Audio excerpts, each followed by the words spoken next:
Hola a todos, colegas, administradores, ingenieros que están en esta especialización. Hoy voy a hacerles gran parte de la clase de hoy, jueves 19 de octubre, mediante este medio, una clase virtual. La idea es compartir algunos aspectos dando continuidad a la última clase que tuvimos el sábado pasado y prepararnos para la clase de mañana, viernes 20 de octubre. Tengo un tema personal, tema de hoy estoy en una preparación para una cirugía de mi hija mañana muy temprano. Entonces quisiera de pronto aprovechar un poco en la noche. Sin embargo, lo que les propongo es esta información que les voy a compartir hoy. Van a trabajar, la van a desarrollar un ejercicio y nos conectamos a las 8:30 en punto para que resolvamos dudas de 8:30 hasta 8:50, 9 de la noche, no hay ningún problema. Entonces, ahí vamos a abordar alguna duda que tengan respecto de la información que les voy a compartir ahora y sobre la cual ustedes van a trabajar. Se ve un poquito oscuro, no importa. El caso es que ya ahorita apago la cámara, solo quería saludarlos, decirles que pues esto es un medio que estamos aprovechando para poder llevar a cabo la clase sin problemas. Bien. En su momento hubo una o dos oportunidades que lo haremos también para hacer más dinámico. Otra cosa que quería comentarles, sé que hay personas que de pronto pudieron haber faltado en la clase anterior o el fin de semana anterior. Bajo la normativa de la universidad, el tema de asistencias, pues yo no lo controlo. Y como les dije a ustedes, por favor, no me trasladen sus inconvenientes a mí. Yo lo único que les digo es, no se preocupen, si tuvieron esa falta, tráiganme soluciones, no me traigan solamente el problema. Si hay alguna propuesta, algo que quieran realizar, ahí está el pensum, el contenido, con mucho gusto se pueden anticipar. Sin embargo, hay, hay varias evaluaciones que haremos durante nuestras clases. Ya iniciamos con unos tesmos. Es que sacamos muchas notas y de esas notas pues se saca un promedio. Es improbable pues que con una sola falta el promedio les vaya a bajar de manera tal que sean afectados. Sin embargo, estoy dispuesto a escuchar cualquier propuesta para reponerla. En cuanto a la ausencia, yo sí no lo puedo modificar porque eso es de la universidad. Ahí va a estar la ausencia, ya lo arreglan con la universidad y conmigo, pues hay formas de hacerlo. Bien, bueno, ahora inicio entonces. Voy a compartir la pantalla y apagar la cámara para que no consuma. Pues, ya no tengamos el problema. Entonces, la clase pasada vimos algunos aspectos, digamos, relevantes en materia de la auditoría, iniciamos un proceso de auditoría y hoy vamos a retomar esos pasos de la auditoría, hacer unos recuentos. Es decir, si algo se perdieron de la clase pasada, aquí también hay la oportunidad para quedar al día. Y vamos a abordar el tema de la materialidad de una forma más concreta, más técnica, bajo la NIA 320. Quiero repasarles esto y entrar en contexto con lo que hemos visto hasta ahora. Los pasos para realizar una auditoría bajo NIAS se pueden resumir de la siguiente manera. Lo primero, establecer las condiciones previas al compromiso de auditoría. Cuando yo voy a iniciar un compromiso de auditoría, tengo que dejar claro qué tipo de auditoría voy a realizar. Una auditoría, como veíamos en la lectura, una auditoría de aseguramiento, donde busco una seguridad alta, con trabajos específicos. Cuando una auditoría de estados financieros para emitir un dictamen, entonces estamos hablando de una auditoría. Busco una evidencia que sea suficiente, recuerden, suficiente en términos de cantidad y apropiada en términos de calidad. ¿Sí? ¿Qué significa eso? Que todo lo que yo realice en un compromiso de aseguramiento está dirigido hacia cubrir los riesgos. ¿Cuáles riesgos? Riesgos que yo como auditor en algún momento corro para poder emitir una opinión donde diga que los estados financieros están libres o no de errores que sean importantes o materiales.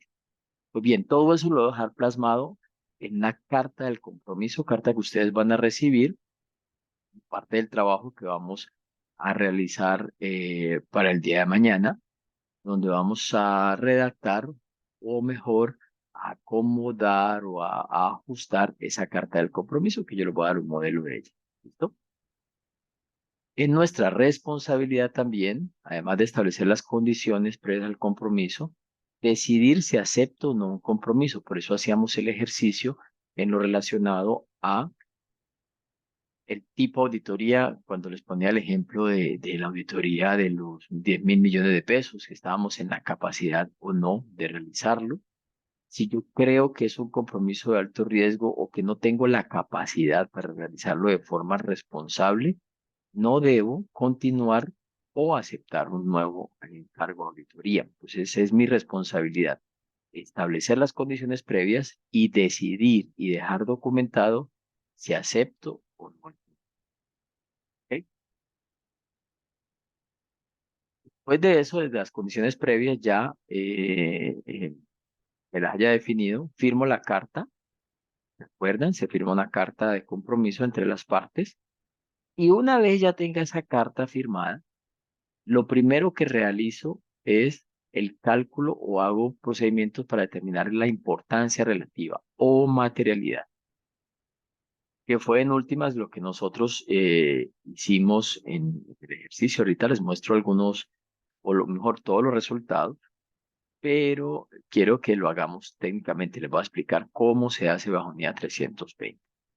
¿No?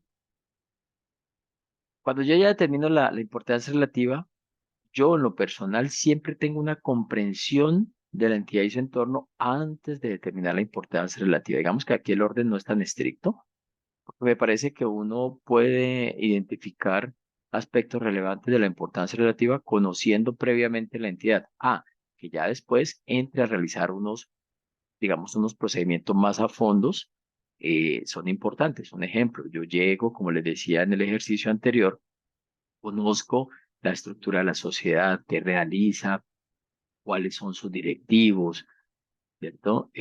Quiénes son los usuarios de los estados financieros, determino mi importancia relativa y posteriormente sí ya empiezo a comprender cómo es la función de pagos, cómo es la función de cobros, cómo es la función de propiedad o el ciclo de propiedad frente de equipo y voy identificando controles, cómo funciona el control interno. Es un tema que vamos a ahondar en un siguiente módulo con ustedes, aspectos de control interno, pero ya me formo una idea de qué es la entidad, la comprendo a fondo. Es imposible realizar los pasos que siguen si yo no entiendo la entidad y su entorno, cuál es el mercado, cuáles son sus competidores y demás. Después de determinar la importancia relativa, previo he conocido un poco la entidad, después ya ahondo en los detalles. Ahí, miren lo que hago. Identifico las transacciones y saldos de cuenta, es decir, las transacciones se refiere a ingresos, gastos, costos, como lo veíamos, lo que conocemos como estados contables. Clase de cuenta se refiere a el balance, activos, pasivos y patrimonio. Por eso es que cuando yo voy a identificar riesgos, lo direcciono hacia transacciones, saldo de cuenta, ¿listo? Y aquí hay un componente, y revelaciones, o sea, notas de información adicional materiales. Vemos, cuando hablamos de materialidad, decimos que es aquella información, aquel monto que es relevante y que puede llegar a cambiar la toma de decisiones de los usuarios de los estados financieros. Entonces, por eso primero determino la materialidad y después voy y digo qué saldos y qué transacciones son materiales o no. Cada uno hizo un trabajo de importancia relativa. Bien, aquí lo vamos a hacer técnicamente, pero una vez ya lo tengo definido, llego, bueno, entonces veamos. Inventarios, el saldo de inventarios. ¿Es de importancia relativa? ¿Se reviste algún tipo de riesgo o por monto es totalmente inmaterial? Si es así, yo puedo hacer simplemente una indagación de qué hay en el inventario y no más, no hago ningún tipo de procedimiento. Entonces es importante establecer ese error tolerable para ver si hay algún saldo de cuenta en el cual yo no voy a ahondar mis procedimientos de auditoría. En conclusión, lo que le quiero decir es que hay cuentas que puede que yo no haga ningún trabajo adicional de auditoría, más que una indagación, dependiendo de la importancia que este revista, ese saldo de cuentas revista en los estados financieros. Pero estamos hablando de estados financieros, no de auditoría bajo mínimos. Pues, miren lo que viene aquí, que es el trabajo que hicimos. Identificar y evaluar los riesgos de error material.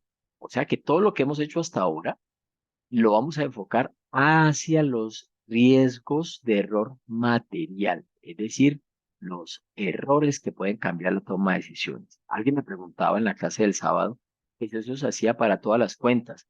Bien, aquí está la respuesta. Identificar los riesgos de error material lo hacemos hacia los saldos de cuenta importantes o materiales, aquellos que pueden cambiar la toma de decisiones en algún momento si hay un error o una omisión. Estos recuadros que están aquí, que están en este, a mí me salen azulitos, verdosos, no sé qué colores saldrá a ustedes ahí, es la primera etapa de planeación. Establezco las condiciones, decido si acepto, firmo la carta, determino, previo un conocimiento anterior muy ligero, la importancia relativa, después obtengo una comprensión mucho más detallada de la entidad y su entorno, identifico las transacciones que son importantes, los saldos de cuenta que son importantes o son materiales que pueden tener errores que cambien la toma de decisiones. Y una vez tenga la salud de cuenta, a nivel de aseveración y de estados financieros, identifico esos riesgos de error material. Bien, si ustedes ven ahí un paréntesis que dice, incluyendo significativos. Por eso es que yo les decía, cuando ustedes identifican un riesgo, pregúntese si tiene que ver con fraude o no. Ay, ¿yo cómo hago para saber si tiene que ver con fraude? Pues claro, me pregunto si hay intención o puede haber intención de la administración de alterar la información para cambiar la toma de decisiones. ¿Listo? Entonces, esta parte es lo primero que yo debo hacer en una auditoría. Ah, que ya después vaya a ver saldos, que vaya a hacer muestras, que saque un inventario, que vaya y tome y confirme. Eso será otra historia, pero por lo pronto vamos a centrarnos ahí. Por aquí hay más pasos de auditoría. Lo vamos a ver a medida que vamos avanzando, pero si ustedes ven, es un esquema relativamente muy corto, donde lo que está en color azul o magenta o verde, lo primerito, es la planeación. Posteriormente, esto que está en el medio es la ejecución, ¿ya? Y al final, los procesos de conclusión o cierres. Esos son los pasos de una auditoría: planear, ejecutar, concluir e informar. ¿Ya? Vamos a entrar en esta NIA 320 que me habla de la importancia relativa. Como les dije, hay que acordar los términos del compromiso en la carta, pero eso es más de redactar. Se les va a quedar un poquito de tarea, un poquito no, una tarea para el día sábado. Entonces, yo se la voy a compartir ahora, pero no va a ser para hacerla hoy en la clase. Lo que vamos a hacer hoy es hablar de importancia relativa. Un segundo, voy a abrir la otra presentación.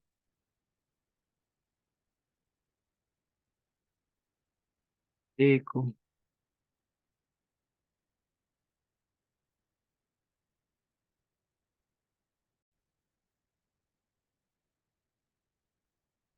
Ok, entonces, para hablar de NIA 320 y hacerlo práctico, no dejarlo en la teoría, les quiero presentar este primer papel de trabajo, donde ya hay un esquema general de los pasos que yo debo seguir bajo NIA 320 para calcular esa importancia relativa. Entonces voy a explicarlo paso a paso, ¿bien? Y con la información que ustedes tienen que desarrollar en el día sábado, donde me subieron al Desmos sus valores de importancia relativa, vamos a documentar en este papel de trabajo. Yo se los voy a explicar. El paso seguido, ustedes van a colocar aquí ya la información de manera tal que quede más organizada y que nos sirva como soporte de ese digamos, esa primera aplicación de nuestro juicio profesional y de nuestro escepticismo profesional.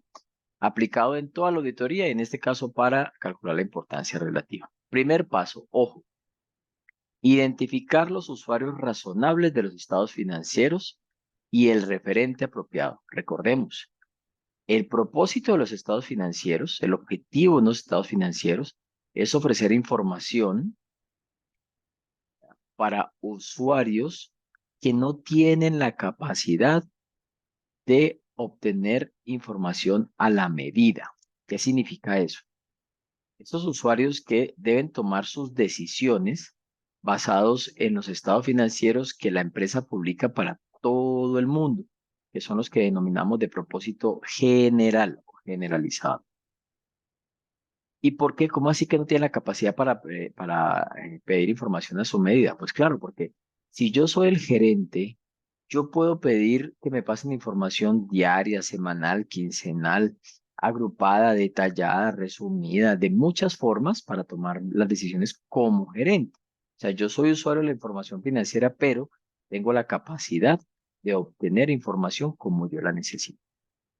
Mientras que si soy un socio que no está en la administración, está por fuera, un accionista, que toma sus decisiones basadas en esas cifras, como por ejemplo, distribuir o no distribuir utilidades, ¿cierto? Invertir más o no invertir más, vender o no vender las utilidades, las acciones o las cuotas o partes. Esas decisiones las toma es con base en la información que le presentan anualmente las empresas. Usualmente es anual, a veces puede ser semestral. Pero digamos que como yo soy un usuario que no tengo capacidad de estar pidiendo información a la medida, tomo decisiones con base en esos estados financieros. Ese es el propósito. Bien, pues yo como auditor soy el que incrementa la confianza de esos usuarios. ¿Cómo? A través de un informe.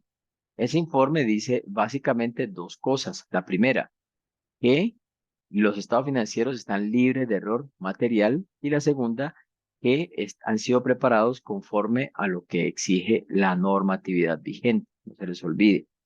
¿Cómo lo hago? Obteniendo información, obteniendo evidencia que sea suficiente, apropiada, bien, que a mi juicio cubra los riesgos de error material. ¿Qué significa error material? Pues aquellos que pueden cambiar la toma de decisiones. ¿Ok? Entonces, si mi propósito es fortalecer la confianza de terceros, es lógico que el primer paso sea identificar quiénes son esos usuarios razonables. Claro, porque es que no todas las empresas funcionan así, pues, o sea, no todas funcionan igual. Por ejemplo, un usuario razonable puede ser un banco para una empresa porque tiene un nivel de endeudamiento alto o va a obtener créditos. Pero para otra, puede que el usuario razonable no sea el banco, puede ser que sean los accionistas.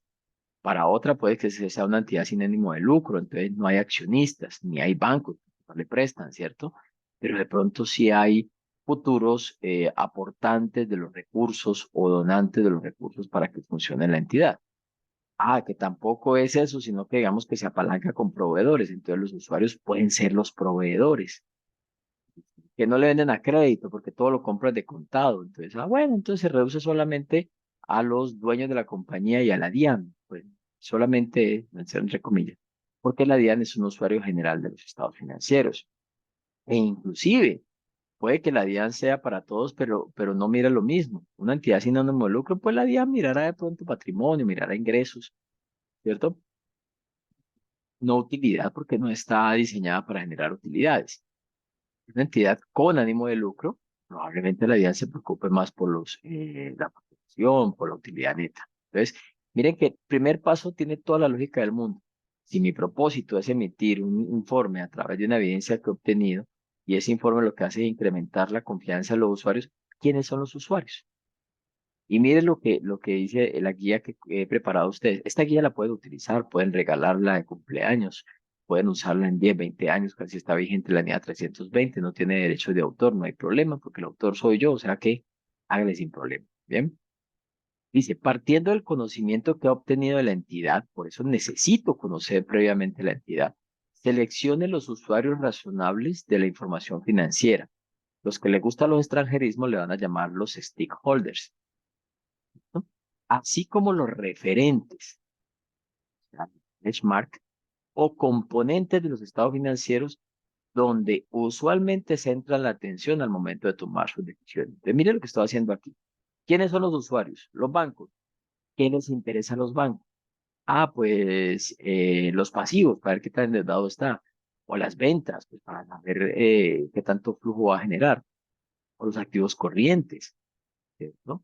O la propiedad planta de equipo, por si van a ofrecer una garantía. Entonces, miren que dependiendo de las circunstancias, empiezo a seleccionar. Ahora, ¿cuál es la idea de este papel? Este papel no es suministrado por la IFAC, no. Es una guía basada en la NIA 320 que nos sirve para... Yo digo, usuarios razonables, de mayor a menor, ¿cuál es el primero que creo que utiliza la información? Aquí en el ejemplo están las entidades financieras, ¿cierto? De hecho, cuando se despliega, ahí salen unos sugeridos y salen otros. Ustedes van a mirar, ¿cierto? ¿Cuál es ese usuario que es preponderante en nuestro ejercicio de Pampa Food? Ya técnicamente lo vamos a desarrollar, ¿cierto? Entonces, aquí en este ejemplo, yo dije entidades financieras, después los proveedores, después el Estado. No necesariamente hay que evidenciarlos todos. Pueden que sean uno, dos, tres, cuatro usuarios razonables. Yo tengo que, como ya conozco la entidad, colocarlos aquí. Realmente ya hicieron ese ejercicio el sábado, pero aquí lo vamos a dejar documentado. Referente, es decir, entidades financieras, ¿qué miran? Entonces, para nuestro ejemplo, para este ejemplo, yo dije, las entidades financieras se fijan en la utilidad antes de impuestos. Por el momento en que consideré que estaba la compañía, que era una compañía que estaba generando utilidades sin crecimiento, ¿cierto? Donde necesitaban apalancarse con entidades financieras, entonces lo primero que ellos miraban era si era rentable o no, pues, ¿cierto? Ahora, ¿qué es lo segundo que miran? Para este ejemplo, las entidades financieras se consideró que miraban los activos corrientes.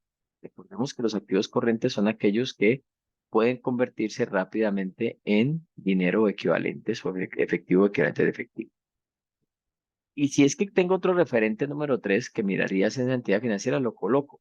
Para mí es importante el total de activos, ¿cierto? ¿Por qué el total de activos? Porque es que donde le caiga mal, donde le quede mal, donde no haya liquidez, ¿no? Probablemente van a fijarse antes de tomar la decisión de prestarle o no prestarle si tienen activos con qué responder o no. Entonces, en ese orden, referente uno, el de más preponderancia, referente 2, el que le sigue y el tercer, el último, pero que lo mirarían, es importante, pero que lo mirarían. Si solo llegó a dos referentes, no hay problema, pues coloquen dos referentes. Y esta parte de marca de auditoría, si ustedes ven, aquí hay una A, yo lo que hago es acá dar explicaciones que complementen. Marca dice, se selecciona las entidades financieras considerando que la compañía presenta un nivel de importe de endeudamiento y centra atención, que no hay atención en la utilidad de la compañía. Y digo por qué. También coloco marcas para ayudar al lector a identificar. Ahora vamos a ver de dónde tomo la información, qué hago con ella. Entonces, noten, en este ejemplo, considere que la entidad financiera es la más preponderante. Es que después de las entidades seguían los proveedores, probablemente porque le debía más plata a la entidad financiera que a los proveedores. Y que al final el Estado. Que los proveedores, a diferencia de las entidades financieras, lo primero que ven son los ingresos. Asimismo el Estado. Que después ven total de los activos los proveedores, mientras que el Estado se fija más en la utilidad de impuesto como segunda medida. Y al final, ambos podrían llegar a considerar el patrimonio. Esta escala es importante, ¿no? De mayor a menor. Si llego a marcar otro, pues aquí le coloco cuál es el otro. Bien, que siempre aplico el juicio profesional. Con base en lo anterior, a esa prioridad, aquí el cuadrito o el papel de trabajo lo que hace es calcular cuál tiene mayor puntaje. Pues por ejemplo, las entidades financieras miran la utilidad antes de impuesto, pero también el Estado mira la utilidad antes de impuesto. Vamos a ver, por eso la utilidad antes de impuesto tiene la mayor preponderancia, porque está aquí de primero, aquí de segundo.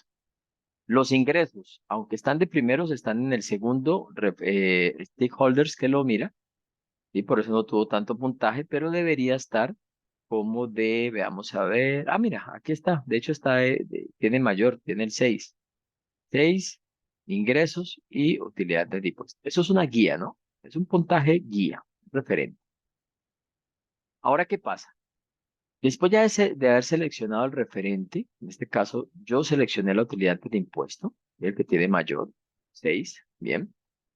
Y digo, venga, si la materialidad va a ser utilizada en toda la auditoría, ¿cuándo la calculo? Ah, pues al comienzo de la auditoría, bien. Pero ¿qué pasa si llega a cambiar al final del año?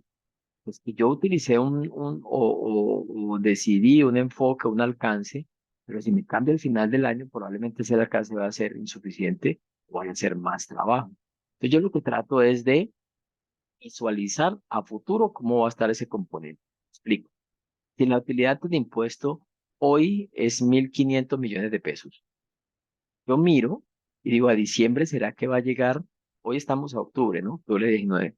Y digamos que lo estoy haciendo tarde, estoy haciendo en octubre el cálculo de la materialidad. Digo, ¿será que a diciembre, cuando yo cierre los estados financieros, cuando cierren los estados financieros, que va a emitir la opinión sobre esos estados financieros, ha cambiado ese referente, la utilidad de impuesto? Puedo decir, ah, pues si hoy es 2.000 millones, ¿cierto? A octubre, divido 2.000 entre 10 y lo multiplico por 12, digo, ah, probablemente va a llegar como a, no sé, 2.400 y utilizo esa proyección para calcular la materialidad.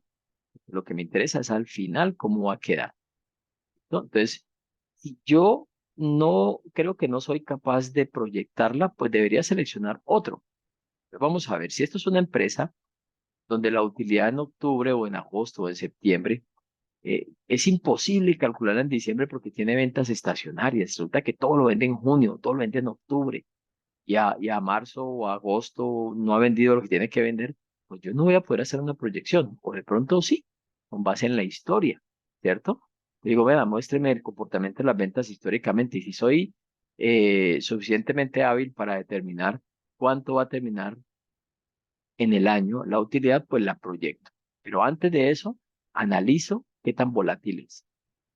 Entonces, usualmente uno toma la utilidad por la volatilidad que puede tener. El total de ingresos o los ingresos puede llegar a ser mucho más estable. Entonces, yo aquí sí llego a decir, ah, bueno, entonces el periodo anterior, voy y miro los estados financieros, ustedes lo tienen allá, la utilidad fue 2.000. O sea, en el periodo que estoy analizando el año pasado. Y el anterior, si no tengo los 2 años, ahí en el ejercicio sí están los 2 años, fue 2.500. Ah, se mantiene estable, ¿cierto? Yo podría llegar a determinar lo que es, va a ser alrededor de 2.200, 2.300. Para nuestro ejercicio, este no tan preponderante porque si ustedes ven, estamos calculándolo al cierre del año, a diciembre. O sea, yo no hago ninguna proyección porque ya tengo las cifras definitivas. Pero la NIA 320 lo que me exige es que yo calcule la materialidad antes del cierre y la proyecto. No sé si ahí soy claro en esa parte, si no, igual pueden volver. ¿Qué es lo que quiero decirles? Una vez seleccione su benchmark, ustedes van a determinar, permítanme un segundito.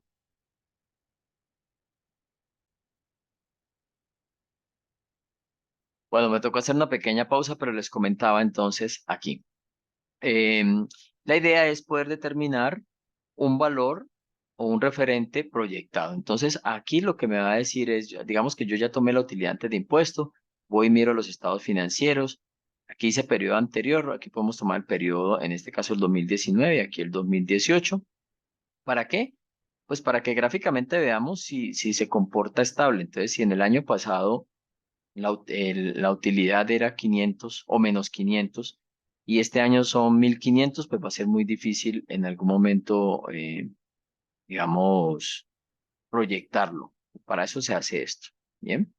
El papel, como les decía, no van a tener que proyectar nada en el ejercicio, no lo proyecten tranquilos, no hay ningún problema. Ah, ofrece unas opciones de proyección lineal. Entonces, en nuestro ejercicio, lo que vamos a hacer es, si son 369, el valor de viendo aquí, 369, por decir algo, ¿listo?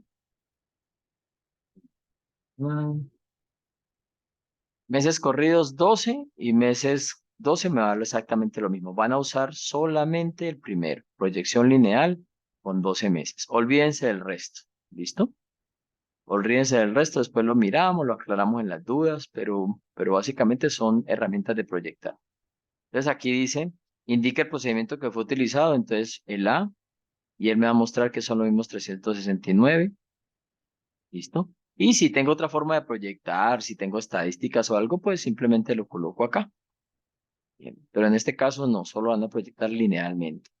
Ahora sí, después de haber definido el referente, haberlo proyectado, el siguiente paso, vamos a definir cuál es la importancia relativa.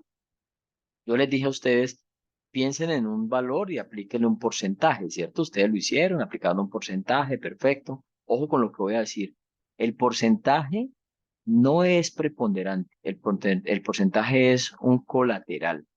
Lo importante es que llegue yo a un monto que considere que puede cambiar las decisiones de los usuarios de los estados financieros.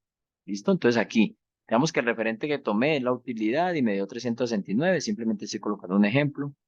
Te digo, porcentaje a aplicar. Pues vamos a aplicar el 1%. Entonces aquí me lo redondea y me dice, el 1% redondeado son 4.000, 4 millones, en este caso está miles de pesos, ¿cierto? Y me dice, oiga, ¿usted conoce como auditor algún error de periodos anteriores que no hayan corregido y que espera que este año tampoco corrijan? ¿Por qué? Porque recuerden que nosotros vamos a establecer la razonabilidad de los estados financieros. Si la empresa tiene un error que no corrija, eso me va a afectar a mí mi alcance. Entonces, yo llego y digo, entonces el valor debe ser negativo. Yo digo, sí, mira, el año pasado el error que no corrigieron fue 1.200 millones o 1.200.000. Mire lo que hace esto. Me dice, usted determinó un error tolerable de 4 millones de pesos.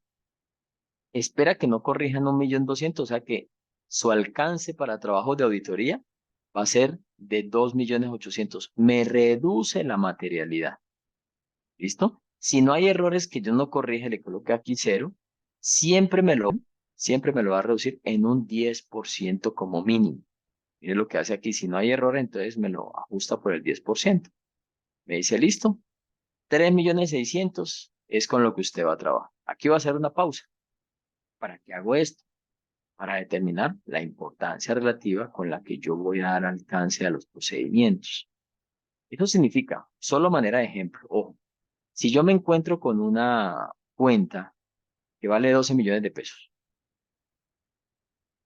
12 millones de pesos, ¿listo?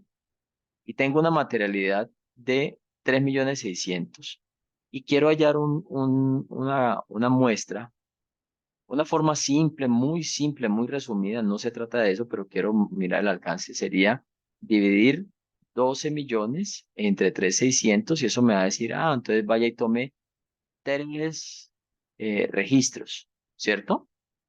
Tres registros.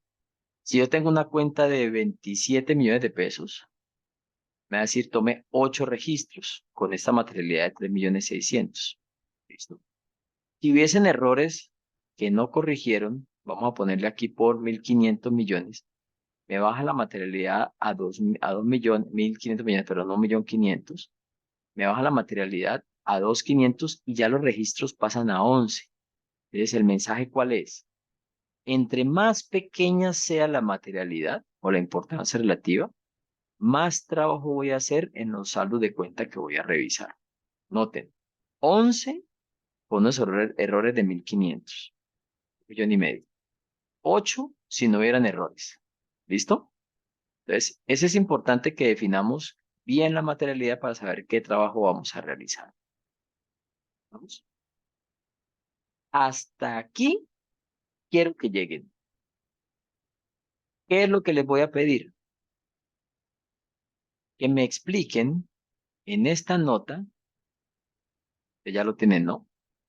¿Por qué escogieron este? Y si cambian algo. Usted dice, ya con la explicación que me dieron, yo creo que el que yo escogí no es. ¿Listo? O el que yo escogí resulta que un año cambió mucho respecto del otro, entonces lo voy a cambiar al segundo más opcionado. ¿Listo?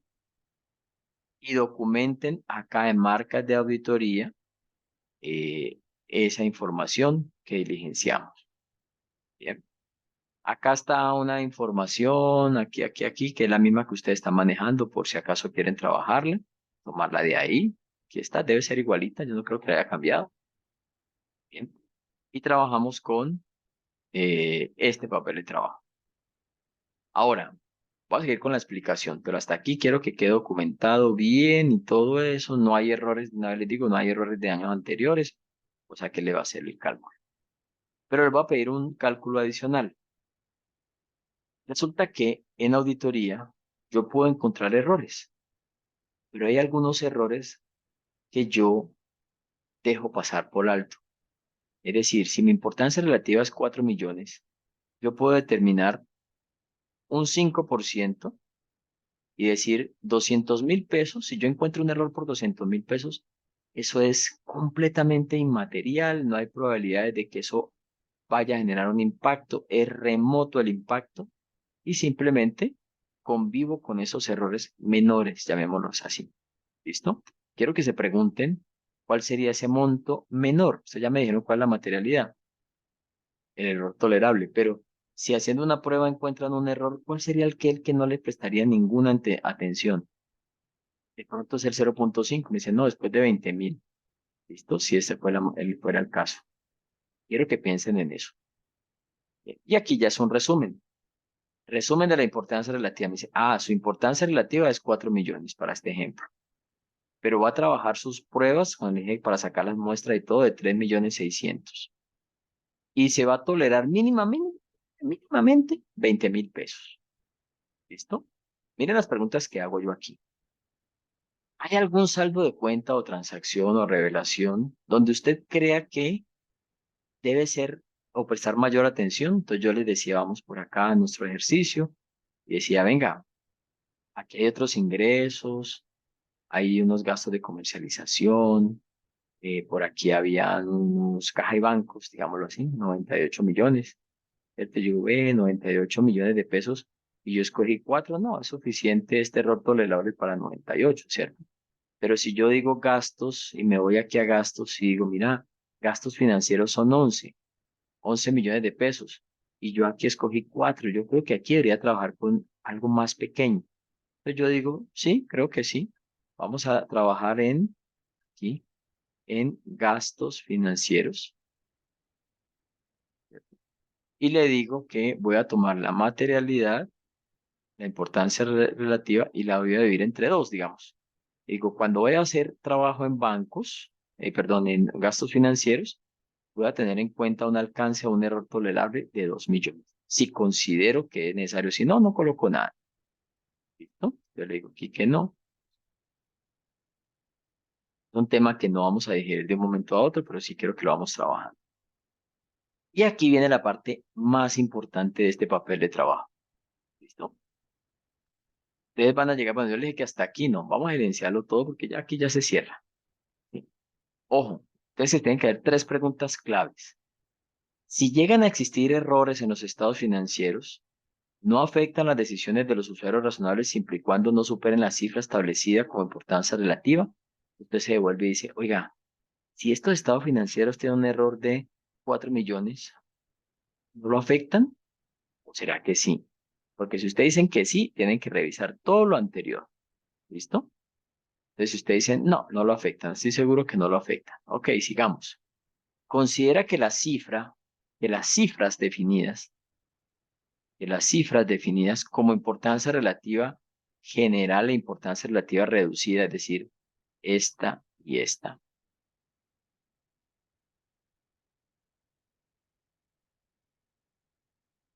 Reducida para saldos de cuenta son apropiadas, o sea, no muy altas ni muy bajas, para seleccionar muestras y obtener resultados que nos permitan concluir de manera razonable sobre cada saldo de cuenta, transacción o revelación. Entonces usted tiene que hacerse una pregunta, oiga, ¿esto es suficiente? ¿No es que me como muy pequeñita? Cuando usted responda aquí que sí, aquí tiene que ser que sí, qué pena, que sí. Y aquí dice, no afectan la importancia relativa, sí, de acuerdo. Y al final dice, con base en el conocimiento que tiene la entidad, se considera que las cifras definidas anteriormente reflejan de manera adecuada el nivel de error que está dispuesto a asumir como auditor para los estados financieros en conjunto. Entonces dice que sí. Si alguna de estas le llega a decir que no, como el ejemplo que estaba colocando aquí, aquí va a salir, oiga, revise las cifras hasta que su juicio de escepticismo se encuentren satisfechos con esas cifras. También considere revisar los porcentajes. Entonces, de pronto usted aquí llegó y le aplicó un 1% el porcentaje a aplicar y dice, no, el 1% no es, debería ser el 0,5. Ah, ya con 1.800.000 ya me siento más cómodo, cómoda. Bien. Esto es un trabajo de análisis y de aplicación. Recuerden, ¿qué hace la compañía? ¿A quién le presta los servicios? ¿Qué saldos de cuenta manejan? Y con base en eso, diligenciamos este papel. La idea es pues que a las 8:30, una vez hayan diligenciado este papel de trabajo, nos reunamos, aclaremos dudas, concluyamos sobre la importancia relativa y yo les entrego el modelo de carta del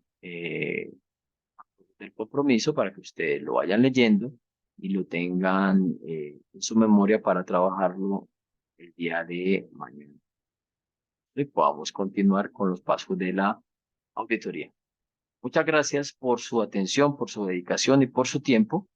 Esperamos entonces, nos vemos tarde. Muchas gracias. Hasta luego.